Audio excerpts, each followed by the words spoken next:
Welcome to Explainercast, where we've got some explaining to do today about our continuing saga of the history of the world of telecommunications. I am your host, Dave Smith. And this is Shane Swenson. And today we are continuing into the world of telecommunications. Where we left off last time was we had gone all the way from the very first visual distant communication with wood Yep. to distant communication with electricity. Mm-hmm. And even to the point where you could speak your voice and it was heard. And we just barely started touching on digital communication, where you could actually send information at a distance over electronic communications. And when we say information, we specifically mean it can carry a lot of different information, including voice, but the voice is not the main transport. It's actually transported by ones and zeros on the wire, represented lots of different ways. Yep. And that's where I left it, right, Shane? I think that's where we ended. Yeah. So exactly, and I guess trying to be a little bit precise with the terminology. I mean, I'm going to claim that when you and I are talking, this is information, but specifically, we were talking about maybe data would be another term, or digital information represented as numbers. And we talked about how if you can send ones and zeros from one place to another, then that's what computers are going to want to use, as opposed to human beings, for whom this audio is actually the preferred medium. And we talked about a couple things. We talked about how to take a human-to-human bidirectional voice conversation and transport that over a short distance and then over longer distances, and to interconnect those telephones on an as-needed basis using a switching system. And then we did talk a little bit about, if I remember right, how the core of that network was able to convert those audio signals into numbers, into digital signals, so that they could be transported without the introduction of noise or loss of additional fidelity over long distances and through multiple switching steps, because then the switches could regenerate the exact numbers, as opposed to just trying to amplify the waveform through the switching system. And then we also talked about, if you wanted to use this same network, instead of exchanging human-to-human voice conversations, could you connect a computer on either end? And we talked about a couple ways of doing that. The first was a voice band modem, a modulator-demodulator portmanteau. And the idea was to take the digital information, the numbers, ones and zeros, from one computer, convert them into essentially either sound waves initially, or the electrical equivalent oscillating signals that looked kind of like sound waves, so that the phone network could transport them the same way it transports voice to the other computer, which would then demodulate, converting that waveform back into those numbers.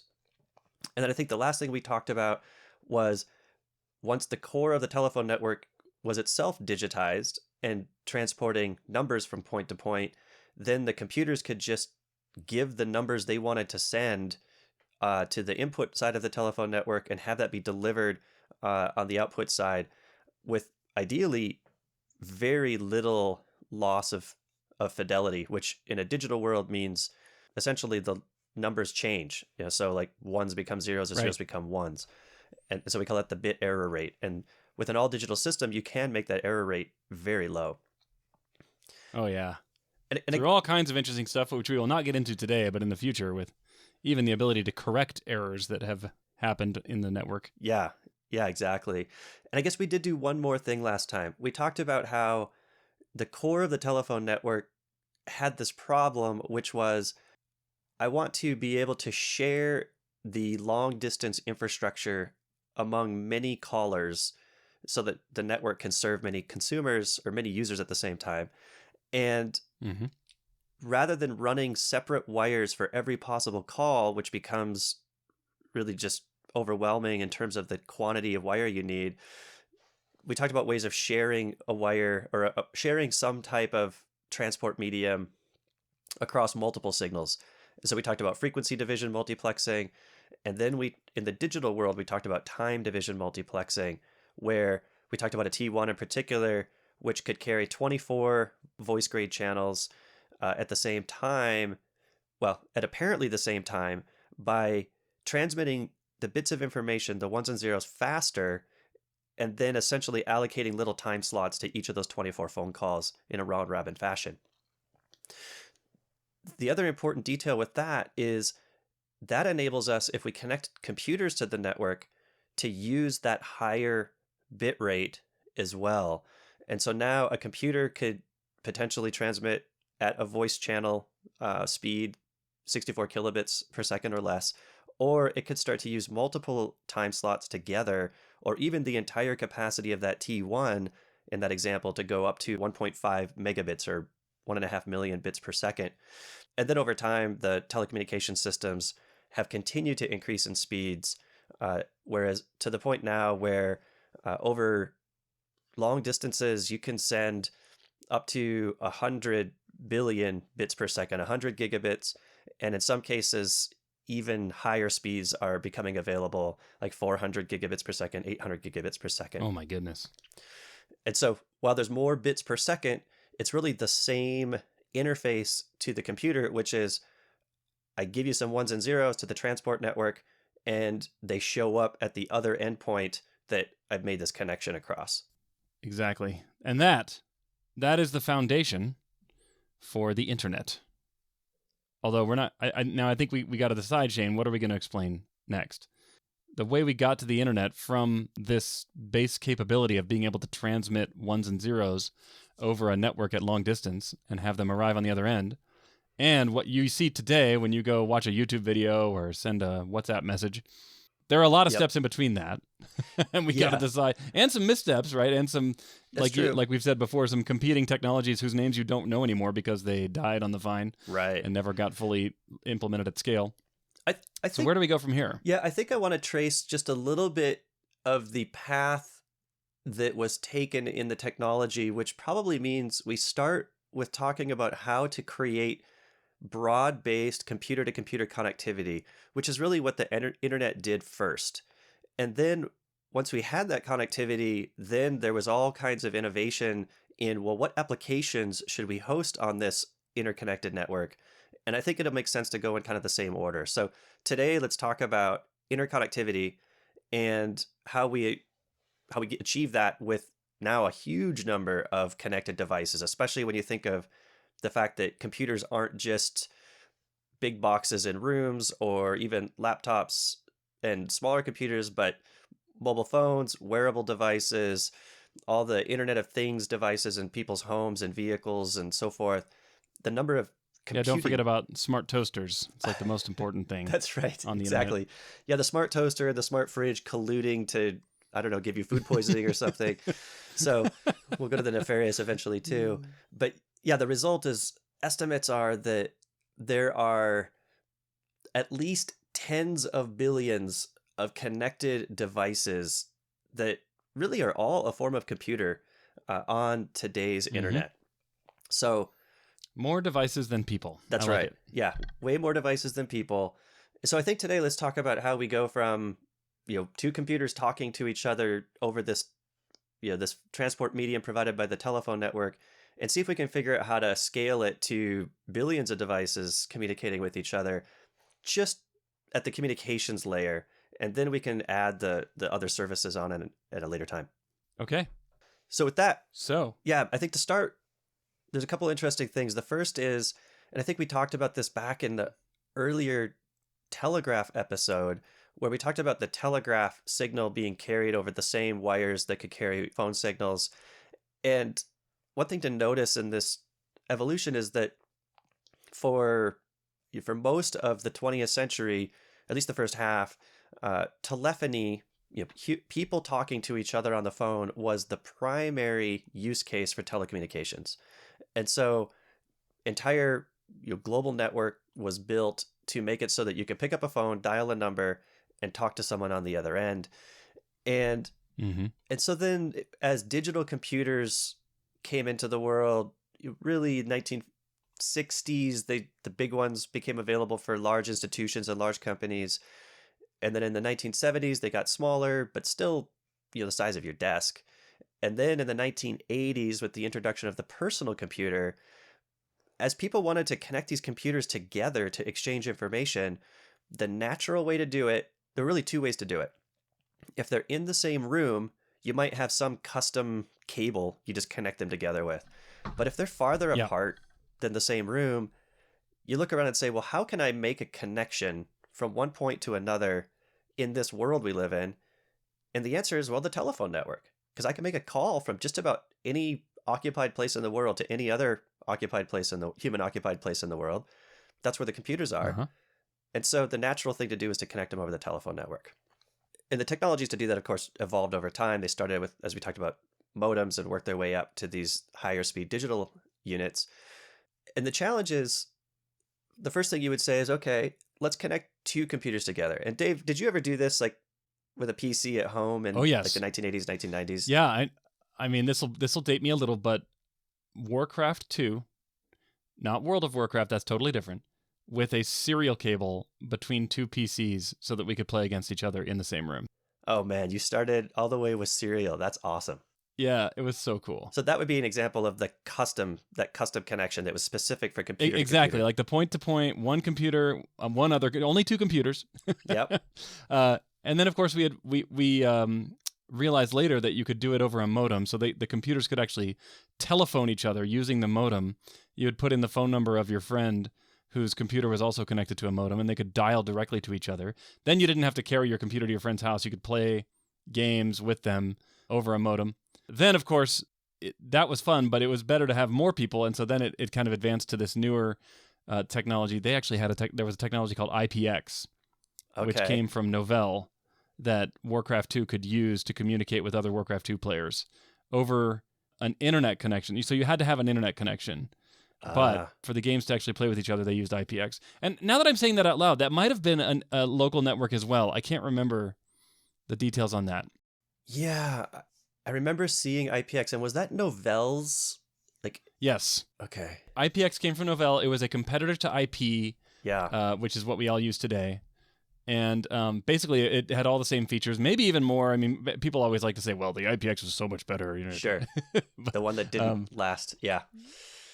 But here's why I know that, because in the 2000s, I tried to resurrect an old copy of Warcraft 2 on a PC and run it, and I tried to get it to communicate over the network with another one, and I could not find an IPX driver for Windows that would make that work. It was just too old. Yeah. I had a similar trajectory. I never did the serial cable.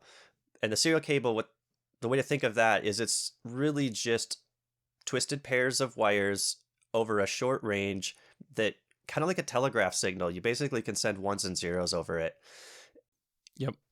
But I did use point-to-point modems as well to call my friend down the street, and we played games like Warcraft one-on-one. And so the key factor with that is when you used your modem to call another computer directly, it was only the two of you on that connection. Like you couldn't do like a larger multiplayer in that scenario, because those two computers were really just directly point-to-point linked. And so as there were more PCs, say in people's houses, one option would be just to make more of those point-to-point links over the phone network. But in order to enable other applications where maybe you all want to play a game together, or you want to send messages to each other kind of in real time, it's nice to have some way of enabling a group of devices to all have on-demand communication with each other. And this was a fundamental choice that had to be made for computer-to-computer data communications. And the one option was, well, let's just make shorter, more frequent modem-to-modem calls. If I want to send a message to you, Dave, I might call your computer and send you the message. And then if I want to do it to somebody else, I could call them. But that doesn't work for anything real time. Like we can't play a game. We can't play a 5-person game if we're all dialing each other every time we want to make a move. Right. So when you talk about IPX, this was an example of a fundamentally different way of communicating between computers. And the difference was, instead of making a connection and then just sending a sort of never-ending stream of ones and zeros, we're going to change the mode to sending individual data chunks. Maybe we'll call them messages. Eventually, these become called packets of data to each other. And we want to enable it so that a large number of computers can all have the on-demand ability to send a packet to any other computer on the network whenever they want. And if we do this fast enough, we can kind of create the effect that all of these computers have the ability to have on-demand communication with each other without having to change who they're connected to from a modem or serial line or sort of bitstream connectivity standpoint. And that's what you Exactly. So it's like connect once, talk to anyone. Yeah. Instead of connect once, talk to one person. Yep. Yeah. And then disconnect to talk to someone else. Exactly. Yeah. And the phone system, I mean, nice thing is you plugged into one cord and it took you to the central office. So you physically connected once, but you had to dial a connection every time you wanted to communicate. So here we're gonna dial once as well, and we're gonna dial into some type of routing service so that whenever we send a message, that routing service knows how to deliver it to the appropriate destination. And so there's really two tricks we had to solve here. One is changing the format of our data exchange from a continuous stream of information to this packetized chunk by chunk, message by message stream of information. That's the first problem.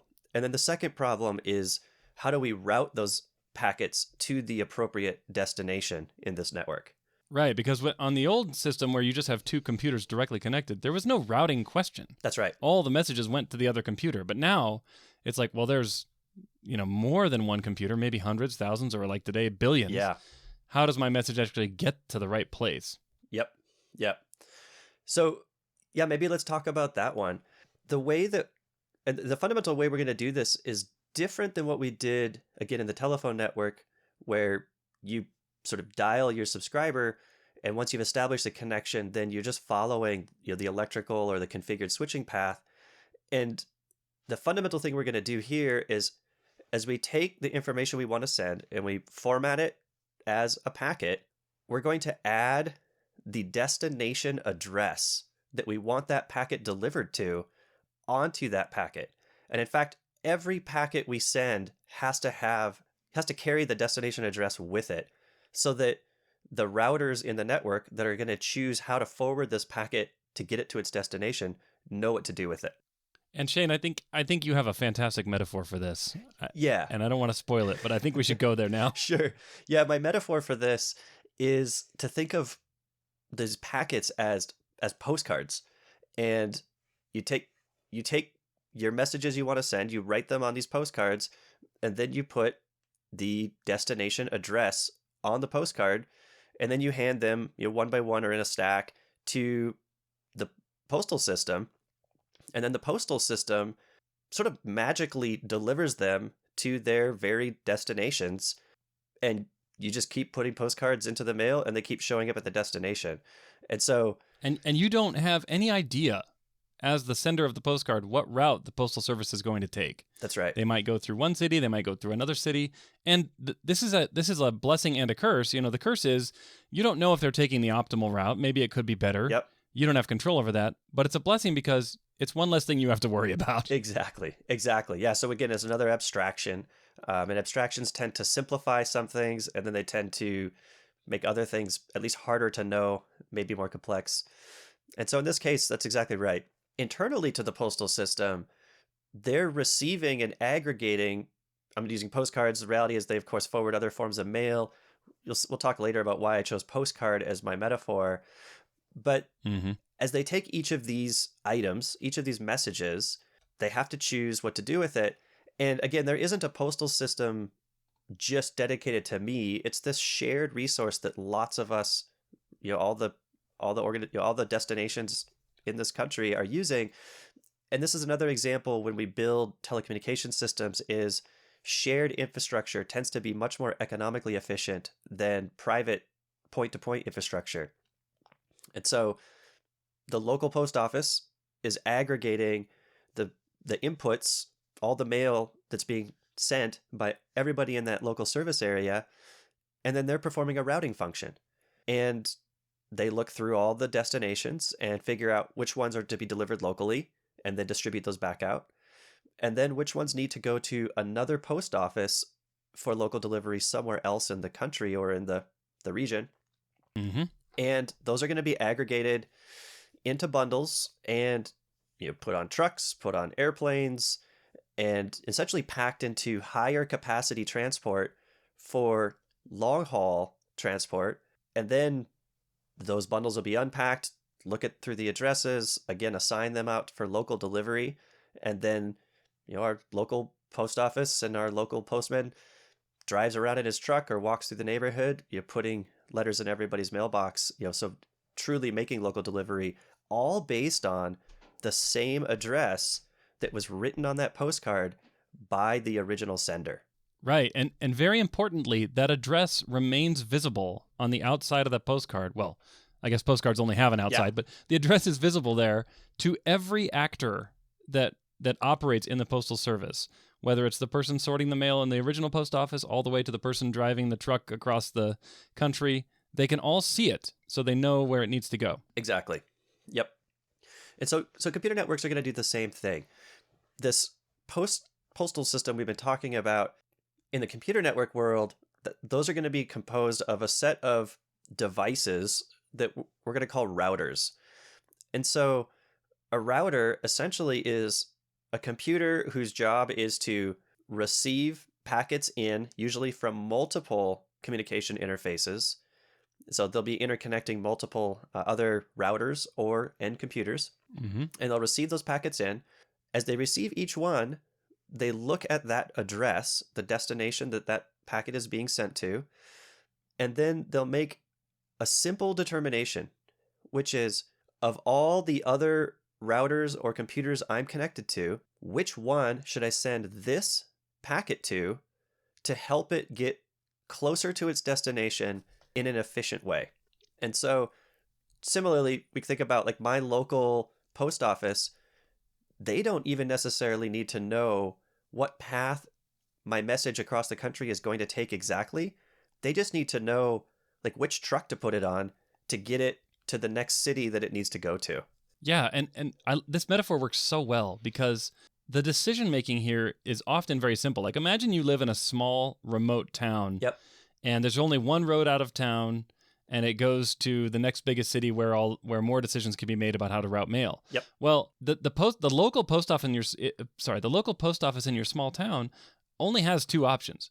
Do I send this message to a resident in town? Like, is this mailbox in my town? Right. If so, I give it to the postal delivery person who takes it there. Yep. Or does it need to go on the truck that goes out of town?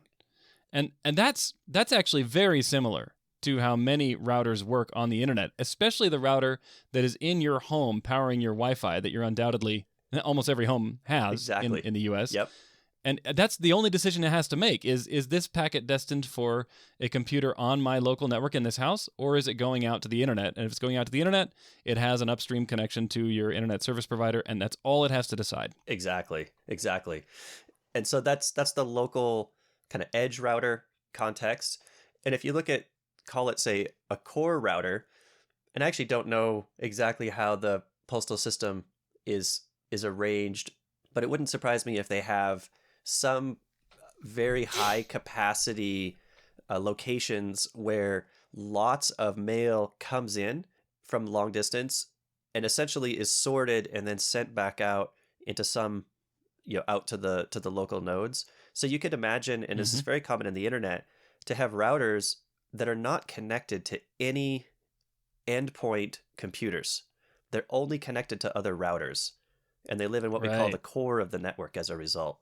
And so they don't... And they have a little bit of a harder decision-making process, right? In a way. It's not just local or out. That's right. Yeah, they tend to have to know, broadly speaking, how do I move toward or reach every destination in this network? But they don't have to know about usually the system is set up so they don't have to know about every end host. They just have to know about networks. And so in our post office metaphor, this would be, well, maybe I route based on either the whole zip code or maybe the first few digits of the zip code, which gives me a regional locator. But I don't care about the street address if I'm a core router. Like if I need to know if this message goes to the East Coast or the West Coast of the US, I do not need to know your apartment number. I just need to know Right. east or west. And so I could look at maybe even the prefix of the zip code and make that determination. So, yes, I have to know about a lot of the network, but I don't have to have a lot of precision in the addressing scheme as part of that knowledge. Exactly. And that is just so cool that it works so well. And in fact, that feature is why the internet scales so well, is because if each router had to know about all 10 billion devices, it would fall apart. It just couldn't store enough information, and it could never be up to date. Right. But it doesn't. It just needs to know, where do I go from here? Exactly. And so just for scale context, current estimates that I've seen say the total number of connected devices is probably between 20 and 50 billion.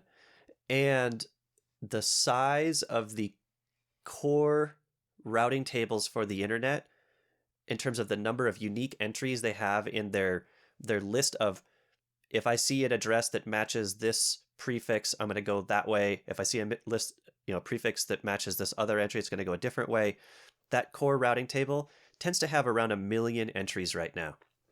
So, okay. So we've summarized. Still a lot. It's a lot, and that's a lot bigger than it was when the internet, was formed, say 30 years ago, in terms of its kind of modern. Actually, about almost 40 years ago in terms of the modern incarnation. But it's still a huge summarization factor to go from, say, 20 billion down to 1 million addresses. Yeah. It's a factor of 20,000 reduction. Yeah, huge. Yeah, exactly. And that just tells you that there's well more than 20,000 core routers on the internet, probably, in that ballpark. Yeah, I mean, I can't even, I've never tried to guess how many routers are on the internet. That's a really interesting question. Yeah. There's a lot. Yeah, and the beauty is you don't have to know. Like, the system works without knowing that. And it's not like there's a central authority that operates all the core routing capabilities of the internet. Right. I remember hearing many years ago, someone was concerned that the president of the United States has an off switch to turn off the internet. And I just kind of laughed, because I was thinking, how on earth could you turn this thing off? Like, it is operated by thousands of different companies, all cooperating independent of any central organization. And that's true for routing, and maybe not true for some other stuff we'll get to in the future, but there is no off button, it's because there's no central authority on this thing. Yeah, there's no global off button, I'll say, because telecommunications systems in many countries are accountable to the government. There are instances where some governments, typically those with more centralized authority, have done a form of an off button. And actually the way they've done it, there's a few ways, but the most common way that I know of has been to use the global routing infrastructure within their nationalized networks. Yeah, where they basically say no information goes out of our country. Yeah, and essentially we'll probably talk, some future episode about how do all of these routers on the internet build those routing tables? How do they know how to reach every other network destination on the internet? And there are a set of what are called routing protocols to do that, where they exchange information. And so one of the ways that a company or a government can remove their ability to communicate to the rest of the internet is to essentially stop participating in that routing protocol, and to stop what's called advertising the ability to reach their networks into the rest of the internet. And at that point, if the routers in the internet don't know where to send the packet, they have no option except they'll just delete that packet at that point. And so you can create isolation if you're motivated to do so. I've never seen the last global event that I know of was when the precursor to the internet, something called ARPANET, essentially converted to the modern internet protocol. And that was done in 1984, when it was a very small network, relatively speaking. And they had to essentially shut it down and then restart it with the new protocol. And it's hard to imagine that ever happening again for this network. Yeah, yeah, for sure. So, a natural question that comes up, Shane, is, well, if I put a bad address on a postcard, like let's say it's a non-existent street, but I have a correct zip code and city, but it's a street that doesn't exist, and I put that into the postal system. What's going to happen to that? Because, in the internet, you just mentioned what happens is that eventually it'll get to a route and some router will just say, I can't do anything with this. I'm just going to drop it. Yeah. And then you never hear back from it. Well, and the only way you know as a user that it didn't happen. Well, yeah. So actually, let's talk. We're going to get there, right? Like there's. Yeah. So yeah, go for it. So this is actually, so we're recording this near the end of year, and this is relevant because every year our family creates a Christmas card and sends it to our list of friends, and invariably a few of them have moved. And so we'll get a few of these back, and they'll say, essentially, this message was undeliverable because this is not the right address, or this person's not at this address. And so the postal system is, I'd say, kind enough that they're willing to send the original message all the way back to the sender with effectively an error message on it saying why it couldn't be delivered. And in the internet protocol, often we get half of that service, which is better than none. So instead of sending the original message all the way back, typically if a router cannot forward a message, it will drop the message at that point, but it will send a much smaller error message back that, in most cases, to indicate why it couldn't deliver the message. And there are a few basic. And is this part of ICMP? Yes, exactly. Yeah. I think, is that Internet Control Message Protocol, or is it IMCP? No, ICMP. It's I ICMP, got it right. I think. Yeah. And so you'll get a few back. You'll get a message that says no route to host, meaning I looked in my list of destinations and this address you gave me doesn't match any of them. And so a core router might do this if it doesn't even recognize the prefix of the message or of the address. And an edge router might do this if it doesn't recognize the exact, full host address that you've put onto it. The example of, there's actually this address in this city doesn't exist. And no one's going to know that until you get to the edge of the network. That's one way. Right. Other ways can be that maybe I've got a maximum size message I can handle, and this one's too big. And so I'll send you a message back saying MTU exceeded. The maximum transfer unit is the technical jargon for how big a message can be. And if it's too big, I'm going to drop it, and maybe I'll send you that message back.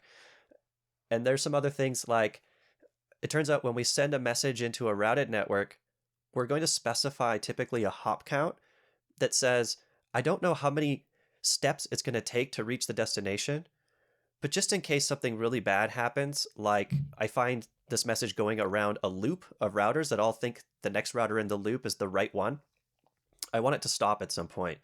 And so we'll put a hop count in, often called the time to live, and every router will decrease that hop count by 1.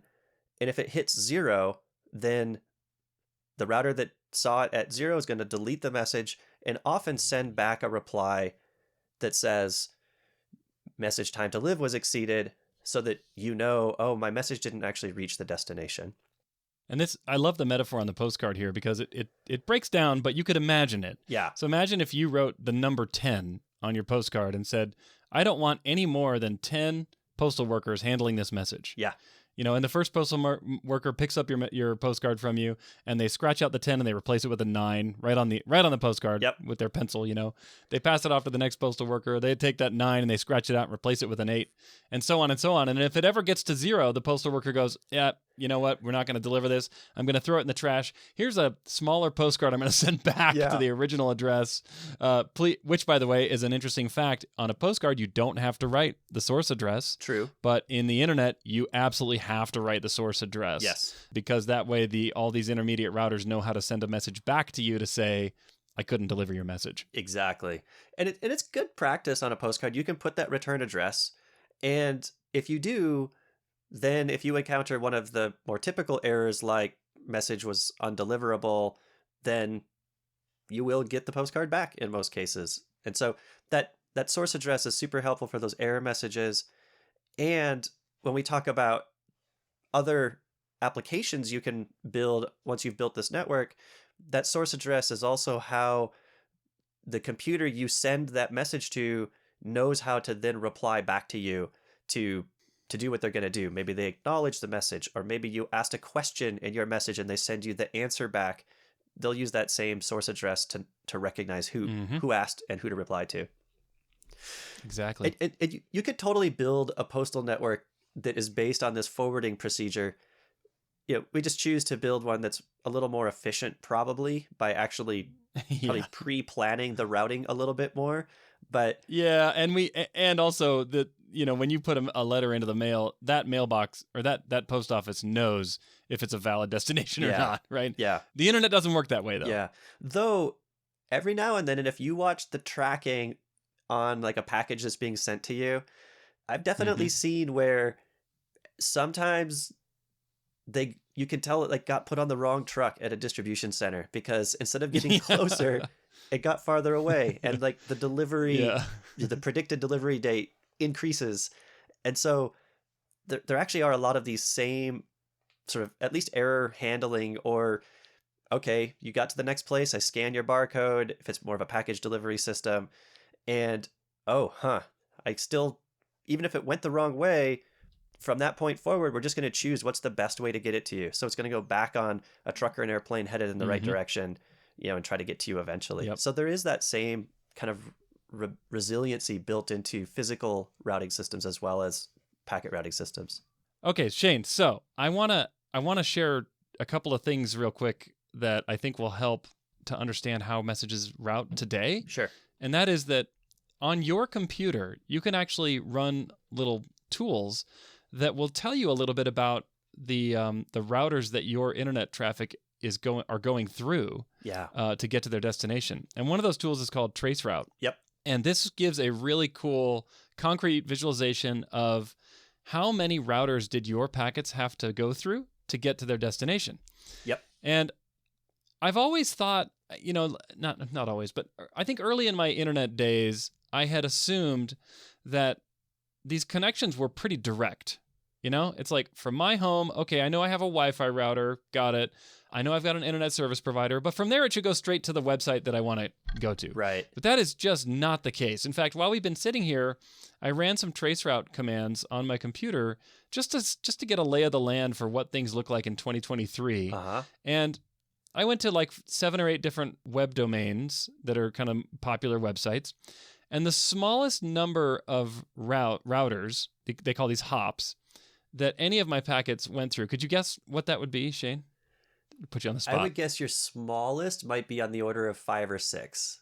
Yeah, really, really close. The smallest one I could get was 7. Okay. So 7 routers before I could get to, let's see, that one was /.org, a website probably not a lot of people have heard.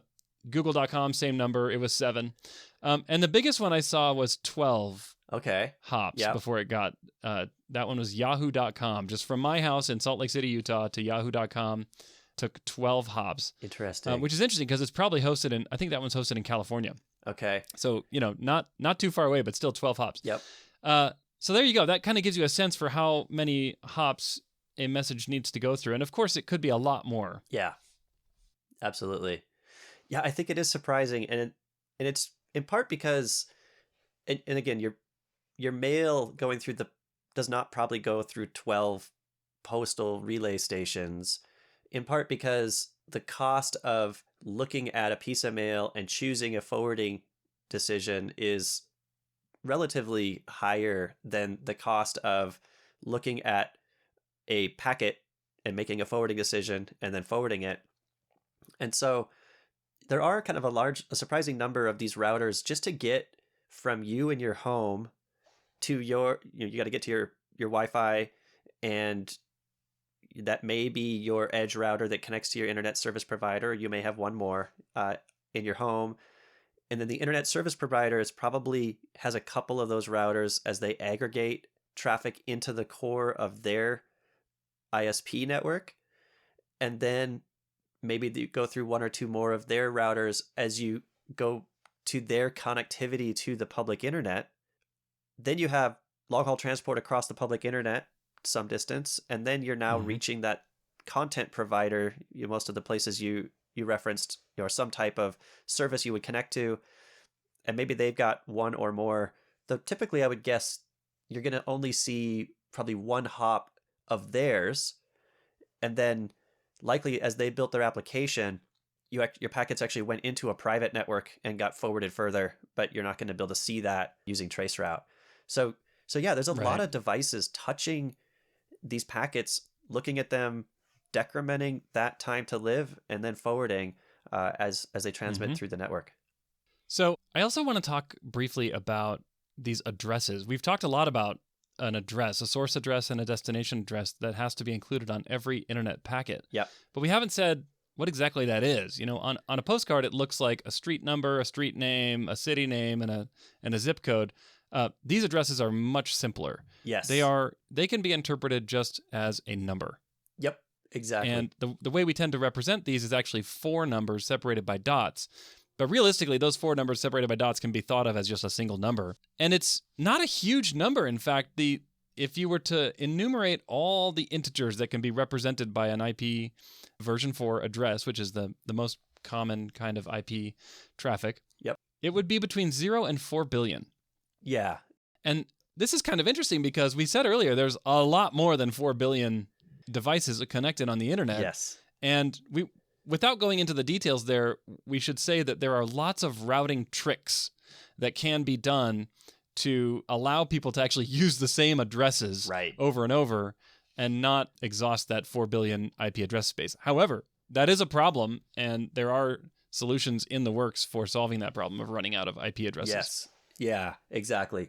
So, yeah, just to fill in a few more details, the precursor to the internet, again, was something called the ARPANET, and that was extremely limited. It could only handle 100 or 200 unique computers on the network, which was totally fine in the 1960s and 1970s when that was being built because computers were huge. And post personal computer in the late 1970s, early 1980s, it was clear the world needed a much bigger network if it was going to be one global network.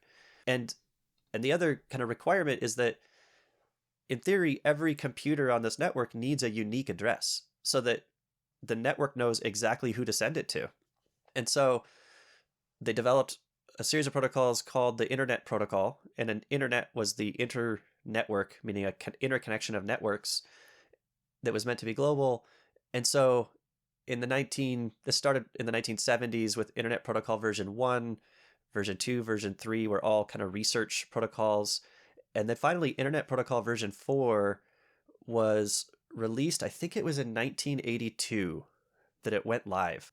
And the size, as you said, of address they chose was 32 bits, 32 ones and zeros, which 2 to the 32nd power it's a little bigger than 4 billion, but as computer scientists, we tend to just round it to and call it 4 billion.